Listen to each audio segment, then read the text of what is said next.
প্রিয় ছাত্রছাত্রীরা, ক্লাস 10 বর্তমানে যারা ক্লাস 10-এ পড়ো 2025 প্রথম পর্যায়ক্রমিক মূল্যায়নের জন্য তোমাদের রায় ও মার্টিন প্রশ্ন বিচিত্রা থেকে মধ্যশিক্ষা পর্ষদ কর্তৃক সম্পাদিত যে প্রকাশিত যে নমুনা প্রশ্নপত্র, সেই প্রশ্নপত্রটি উত্তর আমরা প্রথম থেকে শেষ পর্যন্ত দেখে নেব ভৌত বিজ্ঞানের ক্ষেত্রে।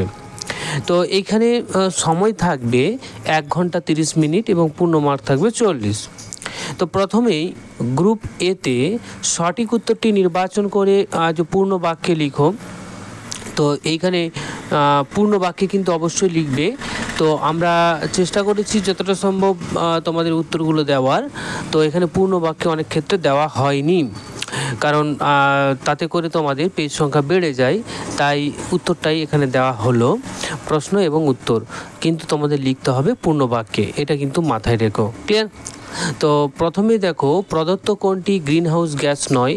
তো এখানে সঠিক উত্তর হবে অক্সিজেন, O2, অর্থাৎ ডি অপশনটি আমাদের এখানে কারেক্ট হয়ে যাবে।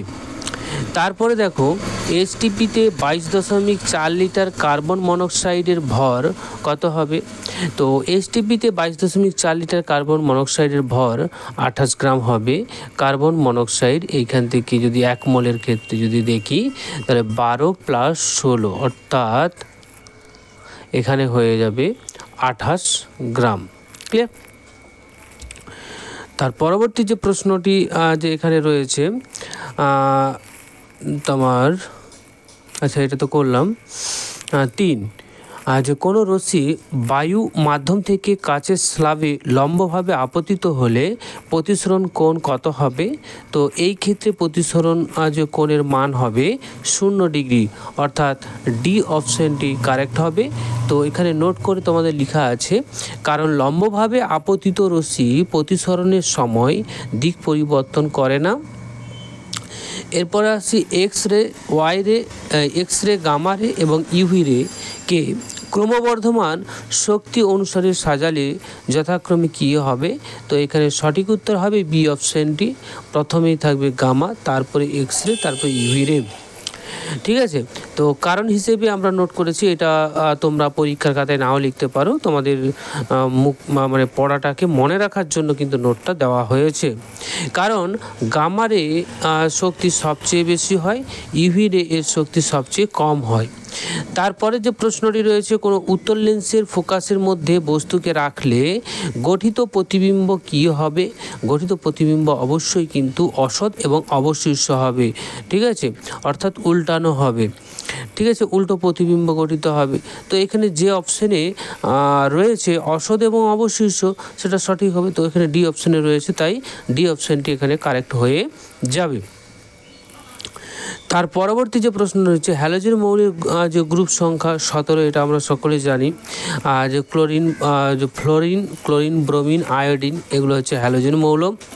প্রদত্ত কোন যৌগটি আয়নীয় নয়? তো এখানে আয়নীয় যৌগ যেটা নয় তা হচ্ছে ওয়াটার, অর্থাৎ ডি অপশনটি আমাদের এখানে কারেক্ট হয়ে যাবে। বাকিগুলো কিন্তু আয়নীয় যৌগ গঠন করে। এরপর আমরা চলে যাব গ্রুপ বি। গ্রুপ বিতে নিচে প্রশ্নগুলির অতি সংক্ষিপ্ত উত্তর দাও। তো প্রথম যে প্রশ্নটি রয়েছে, এমন একটি গ্যাসের নাম অথবা ফর্মুলা লেখো যা একটি গ্রিন হাউস গ্যাস ওজোন স্তর ধ্বংসের কারণ। তা হবে ক্লোরোফ্লোরোকার্বন, CFC, বা আমরা বলতে পারি যেমন সংকেত হিসেবে CFCl3, অর্থাৎ ট্রাই যে ক্লোরোফ্লোরোমিথেন। ক্লিয়ার? এটা তো যে ক্লোরোফ্লোরোকার্বন, তাই না? তারপরে যে প্রশ্নটি যে রয়েছে, দ্বিতীয় প্রশ্ন, কোনটি বায়োডিগ্রেডেবল পলিমার PVC, সেলুলোজ এবং পলিথিন? তো বায়োডিগ্রেডেবল তোমার পলিমার হচ্ছে সেলুলোজ, অর্থাৎ যে সেলুলোজটি আমাদের এখানে সঠিক উত্তর হয়ে যাবে। তার পরবর্তী যে প্রশ্ন, PV = W/mRT সমীকরণে এম রাশির একক কী হবে? এম রাশির একক হবে গ্রাম পার মোল বা কেজি পার মোল। তারপরের যে প্রশ্নটি রয়েছে, দুটি বস্তুর উষ্ণতার পার্থক্য যদি 5 ডিগ্রি সি হয়, কেলভিন স্কেলে উষ্ণতার পার্থক্যটা কত হবে? তো এইখানে কেলভিন স্কেলে উষ্ণতার পার্থক্য কিন্তু 5K হবে, কারণ সেলসিয়াস এবং কেলভিন স্কেলের উষ্ণতার পার্থক্য কি হয়? সমান হয়। তার পরবর্তী যে প্রশ্ন রয়েছে 5, অবতল দর্পণের একটি ব্যবহারিক প্রয়োগ। তো অবতল দর্পণে টর্চ লাইটে, হেডলাইটে, গাড়ির হেডলাইট, সেভিং মিররের ক্ষেত্রে ব্যবহার করা হয়। অথবা যে প্রশ্নটি রয়েছে উত্তল দর্পণের একটি ব্যবহারিক প্রয়োগ, তা হবে উত্তল দর্পণের সাইড মিরর বা গাড়ির ভিউ ফাউন্ডার হিসেবে ব্যবহার করা হয়, সিকিউরিটি মিরর হিসেবে ব্যবহার করা হয়ে থাকে। তারপরে যে প্রশ্নটি রয়েছে মানুষের যে চোখের দীর্ঘদৃষ্টি প্রতিকারে কী ধরনের লেন্স ব্যবহার করা হয়, উত্তল লেন্স ব্যবহার করা হয়। এর পরবর্তী প্রশ্ন অথবা যেটা রয়েছে দেখো, একটি উভয় উত্তল লেন্সের ফোকাসে রাখা বিন্দু উৎস থেকে আগত আলোকরশ্মিগুচ্ছ লেন্সের মধ্য দিয়ে প্রতিসরণের পর প্রকৃতি কী হবে, সমান্তরাল আলোকরশ্মিগুচ্ছ হিসেবে বেরিয়ে যাবে। তারপর শূন্যস্থান পূরণ করো। আলোক তরঙ্গের ক্ষেত্রে কম্পাঙ্ক বৃদ্ধিতে তরঙ্গের শক্তি কী হবে, তরঙ্গের শক্তি বৃদ্ধি পাবে। শূন্যস্থান পূরণ। একটি আয়নীয় যৌগের ফর্মুলা যার ক্যাটায়ন অ্যানায়নের কোনোটি ক্ষেত্রে 8টি ইলেকট্রন নেই, সেটি কি হবে, তা হবে AlCl3। তারপরে শূন্যস্থান পূরণ করো। যে পরমাণু পর্যায় সারণীতে ক্ষার ধাতুদের গ্রুপের ওপর থেকে নিচের দিকে নামলে আয়নাইজেশন এনার্জির মান ক্রমশ কি হতে থাকবে, আয়নাইজেশনের মান ক্রমশ হ্রাস পেতে থাকবে। এরপরে দেখো গ্রুপ সি, নিচের যে প্রশ্নগুলির সংক্ষিপ্ত উত্তর দাও। প্রথম যে প্রশ্নটি রয়েছে গ্রিন হাউস এফেক্টের কারণ সংক্ষেপে লিখো। তো এই কারণটা আশা করি তোমরা লিখতে পারবে, নতুন করে আর বলার কিছু নেই, ঠিক আছে। তারপরে যে দেখো যে মাত্রীয় বিশ্লেষণের দ্বারা আর এর যে একক কী হওয়া উচিত।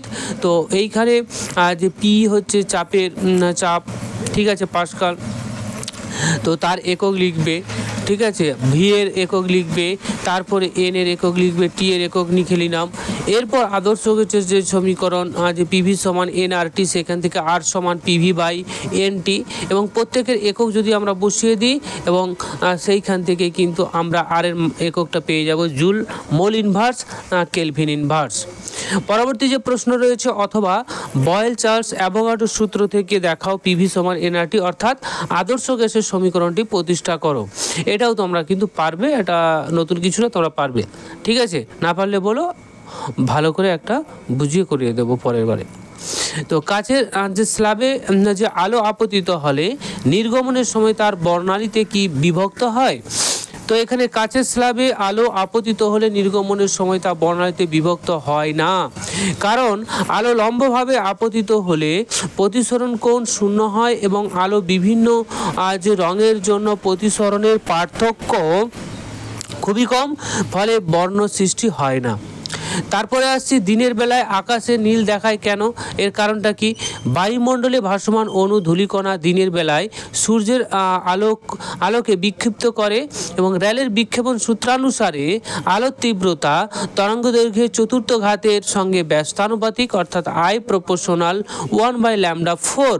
সূর্যালোকের বেগুনি এবং লাল বর্ণের যে রশ্মিগুলির তড়িৎ যে তরঙ্গদৈর্ঘ্য সবচেয়ে কম হয়, তাই এই বর্ণের যে রশ্মি সবচেয়ে বেশি পরিমাণে বিক্ষিপ্ত হয়, অর্থাৎ আকাশে বেগুনি এবং নীল বর্ণের আলো সবচেয়ে বেশি ছড়িয়ে পড়ে।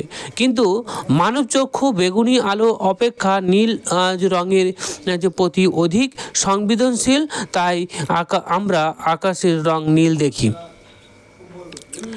এরপরে যে প্রশ্নটি যে রয়েছে দেখো, যে কোন পর্যায়ে বরাবর বাম দিক থেকে ডান দিকে গেলে মৌলদের আয়নিক শক্তি সাধারণত বৃদ্ধি পাবে কেন। কোনো পর্যায়ে বাম দিক থেকে ডান দিকে গেলে আয়নিক শক্তি বৃদ্ধি পাবে, কারণ হচ্ছে পারমাণবিক যে ব্যাসার্ধ হ্রাস পাওয়া, ফলে নিউক্লিয়াসের আকর্ষণ বৃদ্ধি পাবে, ইলেকট্রনের সংখ্যা বৃদ্ধি পায়, যে ফলে সেলের সংখ্যা একই থাকে, ফলে ইলেকট্রনের অপসারণ কঠিন হয়ে ওঠে। কঠিন NaCl কে ক্লাসে যথেষ্ট সংখ্যক Na+ এবং Cl- আয়ন থাকলেও তার তড়িৎ পরিবাহিতা খুব কম কেন। যে কঠিন NaCl ক্লাসে Na+ এবং Cl- আয়নগুলি একটি নির্দিষ্ট যে অবস্থানে আবদ্ধ থাকে এবং মুক্তভাবে চলাচল করতে পারে না, ফলে তড়িৎ পরিবাহিতা খুব কম হয়। যে তড়িৎ পরিবাহিতার জন্য মুক্ত আয়নের প্রয়োজন হয়ে থাকে, কিন্তু সেটা এখানে হয় না। কিন্তু গলিত অবস্থায় যখন থাকবে তখন কিন্তু আয়নে পরিণত হয়ে যায়, সেই ক্ষেত্রে তড়িৎ পরিবহন করবে। এরপরে আসি দেখো, আয়নীয় যৌগের ক্ষেত্রে যে আণবিক ওজন কথাটির চেয়ে সংকেত ওজন কথাটি ব্যবহার যুক্তিযুক্ত কেন? আয়নীয় যৌগের ক্ষেত্রে আণবিক ওজন কথাটির চেয়ে সংকেত ওজনটি ব্যবহার যুক্তিযুক্ত, কারণ আয়নীয় যৌগের অণু আকারে থাকে না, ওরা বরং আয়নিত জালক হিসেবে একটা কমপ্লেক্স স্ট্রাকচার গঠন করে, তাই এদের সংকেত অনুযায়ী ওজন তোমার গঠন করা হয়। এরপর HCl এবং NaCl লুইস ডট গঠন, এটা আশা করি আজ তোমরা পারবে, তা একবার যে দেখিয়ে দেওয়ার চেষ্টা করছি, ঠিক আছে। লুইস ডট গঠন ক্লিয়ার, এইভাবে লুইস ডট, আরে ইয়ার চল, হ্যাঁ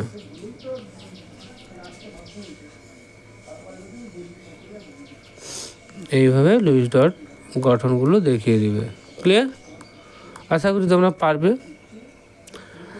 তারপরে দেখো, এই তো করেছি, দেখতে পাচ্ছ পাশাপাশি দুটো করে দিয়েছি, আমি ভাবলাম করিনি কিন্তু করে দিয়েছি। ওকে, তারপরে দেখো গ্রুপ ডি, নিচের প্রশ্নগুলির উত্তর দাও।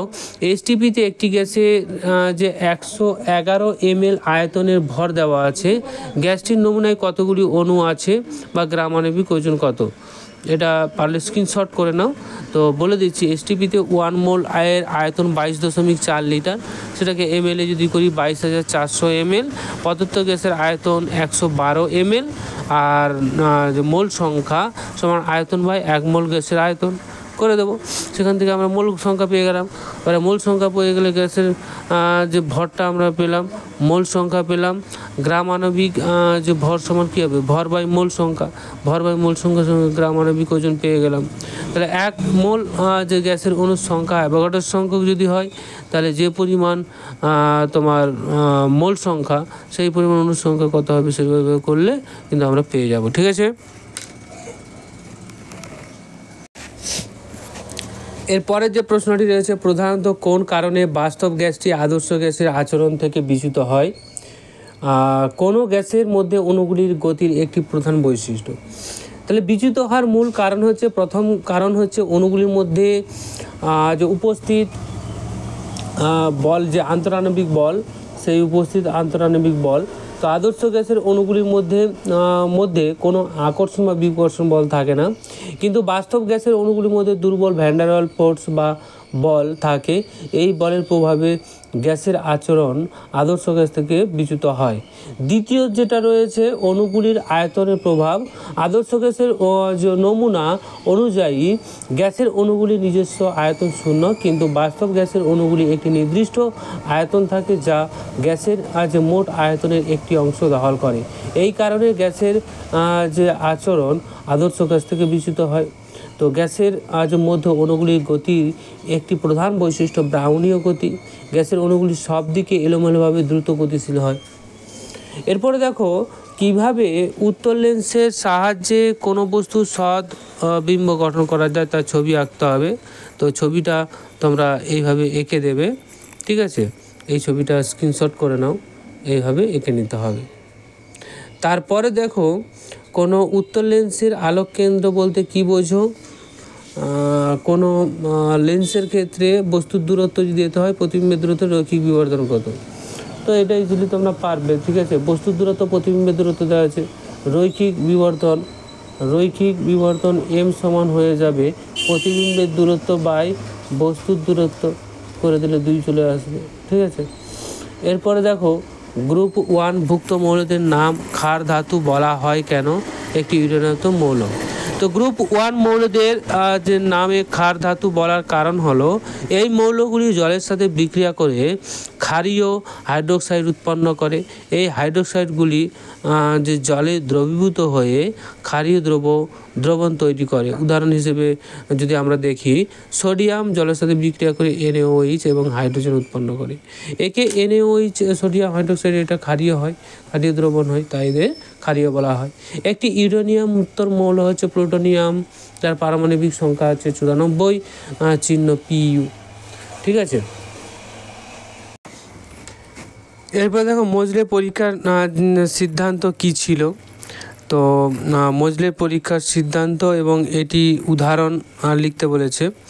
তো প্রথম থেকেই বলে দিই যে 1913 থেকে 14 খ্রিস্টাব্দে বিজ্ঞানী মোজলে যে মৌলের ওপর তীব্র গতিসম্পন্ন ইলেকট্রন যে কণার আঘাত দ্বারা যে উৎপন্ন করেন এক্স রশ্মি, এই বর্ণালীর যে উভয় যে ওপর বিভিন্ন পরীক্ষা করে তিনি এই সিদ্ধান্তে উপনীত হন যে যে কোনো মৌলের রাসায়নিক ধর্ম বৈশিষ্ট্য নির্ভর করে মৌলটির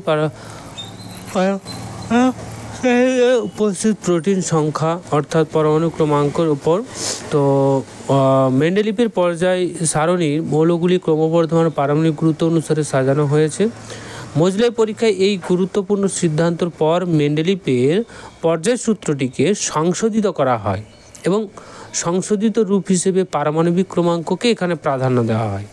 ঠিক আছে, এরপর সন্ধিগত ধাতু, যাদের যে সমস্ত ধাতু বা পর্যায়ের মৌলের ক্ষেত্রে ডি ব্লক অবস্থান করে এবং আংশিক বা অসম্পূর্ণভাবে ডি অরবিটাল বা উপকক্ষ অবস্থান করে, এই ধাতুগুলির সাধারণত বৈশিষ্ট্য হলো পরিবর্তনশীল যোজ্যতা দেখায়, রঙিন হয়, সরল জটিল যৌগ তৈরি করে, যেমন লোহা। এদেরকে বলা হয় সন্ধিগত মৌল। ক্লিয়ার? তো এই ছিল তোমাদের আজকের ভিডিও। আশা করি ভিডিওটি ভালো লেগেছে। পরবর্তী ভিডিও যদি ইচ্ছে প্রকাশ করো দেখার জন্য, তাহলে কিন্তু অবশ্যই কমেন্ট করে জানাবে। ওকে, আজকে এ পর্যন্ত। Thank you.